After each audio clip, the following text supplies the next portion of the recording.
చేద్దాం ప్రవీణ్ రైట్ ఏంటి నిన్న జగన్మోహన్ రెడ్డికి సంబంధించి పర్మిషన్కి సంబంధించి తదుపరి ఆయన పర్యటనలకు పర్మిషన్ ఇవ్వద్దు అంటూ కూడా సిబిఐ చెప్పింది. తర్వాత తప్పుడు నంబర్ కూడా ఇచ్చే ప్రయత్నం చేశారు. ఈ నేపథ్యంలో చాలా కఠినంగా వ్యవహరించాలంటూ కూడా వాదనలు వినిపించిన పరిస్థితి. పూర్తి డీటెయిల్స్ ఏంటి కోర్టులో జరిగినటువంటి అంశం?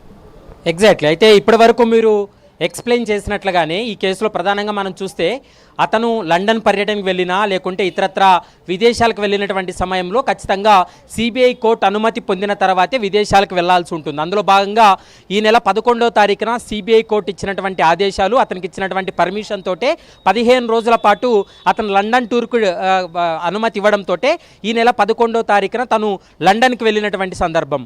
కానీ లండన్కి వెళ్ళేటువంటి సమయంలో, విదేశాలకు వెళ్ళేటువంటి సమయంలో ప్రతిసారి కూడా ఒక ఈమెయిల్ అడ్రస్తో పాటు అతని వ్యక్తిగతమైనటువంటి మొబైల్ నెంబర్ కూడా సిబిఐకి ఇచ్చి వెళ్లాల్సి ఉంటుంది. కానీ ఈసారి ఇచ్చినటువంటి నెంబర్ ఏదైతే ఉందో అది ఉద్దేశపూర్వకంగా పనిచేయనటువంటి నెంబర్ ఇచ్చిపోయాడనేది ప్రధానంగా ఇప్పటికే సిబిఐ భావిస్తుంది. నిన్న సిబిఐ కూడా ఒక మెమో దాఖలు చేసినటువంటి సమయంలో కూడా 3 సార్లు లండన్ పర్యటనలో జగన్మోహన్ రెడ్డి ఉన్నటువంటి సమయంలో 3 సార్లు తాము కాల్ చేసినప్పటికీ కూడా ఆ నెంబర్ పని చేయలేదు అనేటువంటి అంశాన్ని చెప్పడం జరిగింది. ఎందుకంటే ఈ కేసులో డిశ్చార్జ్ పిటిషన్ల పైన విచారణ కొనసాగుతుంది.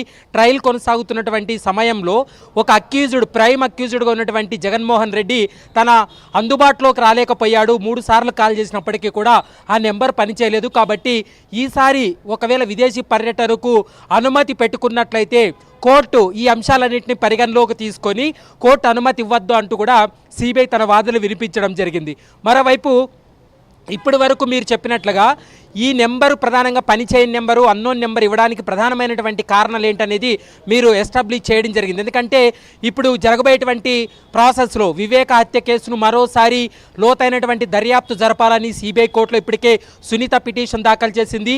ఒకవేళ సిబిఐ పిటిషన్, ఇప్పుడు సునీత వేసినటువంటి పిటిషన్ పైన సిబిఐ పునఃవిచారణకు ఆదేశించినట్లయితే ఖచ్చితంగా జగన్మోహన్ రెడ్డిని కావచ్చు, వైఎస్ భారతిరెడ్డిని విచారణ జరిపేటువంటి అవకాశం ఉంటుంది.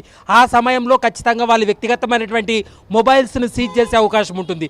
మరోవైపు గూగుల్ టేక్అవుట్ ద్వారా వాళ్ళ లొకేషన్స్ కావచ్చు, మరోవైపు కాల్ హిస్టరీను, మరోవైపు ఎవరెవరితో ఎంతసేపు కాల్ మాట్లాడారు, హత్య జరిగిన తర్వాత ఎంతసేపు మాట్లాడారు, హత్య కంటే ముందు ఎవరెవరితో వీళ్ళు కాన్వర్జేషన్ ఉండేదంతా కూడా టెక్నికల్గా బయటపడుతుంది.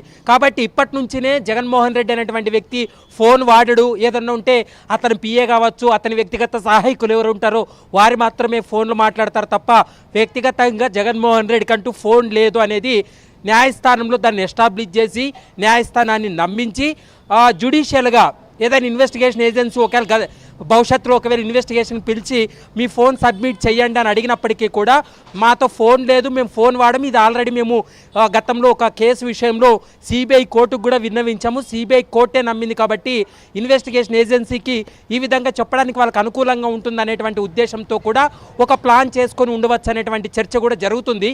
మరి ఈ అంశాలన్నింటిపైన సిబిఐ కోర్టుకు కూడా తెలియజేసింది కాబట్టి 28వ తారీఖున ఈ అంశానికి సంబంధించి కోర్టు ఒక కీలకమైనటువంటి జడ్జిమెంట్ ఇచ్చేటువంటి అవకాశం ఉంటుంది. ఆ జడ్జిమెంట్లో ఎలాంటి అంశాలు ఉంటాయనేది మాత్రం చూడాల్సినటువంటి అవసరం ఉంటుంది. పవన్ రైట్. అట్లాగే ఏదైతే దీనికి సంబంధించి తదుపరి కూడా మళ్ళీ ఎప్పుడు పర్మిషన్ ఇవ్వద్దు జగన్మోహన్ రెడ్డి వెళ్ళడానికి అనే అంశం కూడా చర్చకు వచ్చినట్టుగా తెలుస్తోంది కదా, సో దానికి సంబంధించి ఎగ్జాక్ట్లీ. ఎందుకంటే కోర్టు అనుమతి ఇచ్చిన తర్వాత కొన్ని కండిషన్స్ ఉంటాయి. ఒకవేళ సిబిఐ ఎప్పుడు కాల్ చేసినా ఎవరైతే విదేశాల్లో ఉన్నటువంటి అక్యూజ్డ్ ఎవరైనా కానీ ఖచ్చితంగా అతను అందుబాటులో ఉండాలి.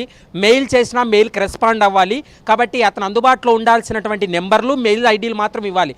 అలా కాకుండా ఇతను పనిచేయనటువంటి నెంబర్ ఇవ్వడం వల్ల ఖచ్చితంగా వీళ్ళు విదేశాల్లోనే ఉండిపోయేటువంటి అవకాశం ఉంటుంది. ఇండియాకి రాకోకుండా ఈ కేసు నుంచి తప్పించుకునేందుకు విదేశాల్లో ఉండిపోయేటువంటి అవకాశం ఉంటుంది. కాబట్టి అతని కమ్యూనికేషన్ అనేది కమ్యూనికేషను లేకపోవడం వల్ల కొంత ఇబ్బందికరమైనటువంటి వాతావరణం ఉంటుంది. కాబట్టి ఫర్దర్గా మరోసారి ఎక్కడైనా విదేశీ పర్యటనకు